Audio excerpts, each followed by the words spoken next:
سلام دوستان، به کانال خودتون، کانال داستان‌های کوتاه خوش آمدید.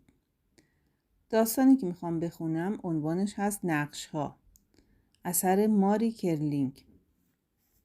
هر وقت در زندگی به شدت مایوس میشوم، به یاد جیمی اسکات کوچک خود را از چنگال ناامیدی نجات میدهم. جیمی دلش میخواست در نمایش مدرسه به او نقشی بدهند. مادرش به من میگفت بارها شنیده است که پسرش از ته دل آرزو کرده است انتخاب شود، ولی او امیدی به انتخاب جیمی ندارد. روزی که قرار بود نقش‌ها را اعلام کنند، مادر جیمی بعد از مدرسه دنبالش می رود.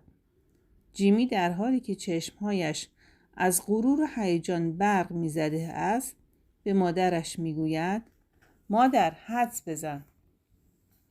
و سپس کلماتی را میگوید که تا عمر دارم فراموششان نخواهم کرد و برایم درس زندگی است. جیمی گفت مادر، آنها به من نقش داده اند. من انتخاب شده ام که کف بزنم و هورا بکشم.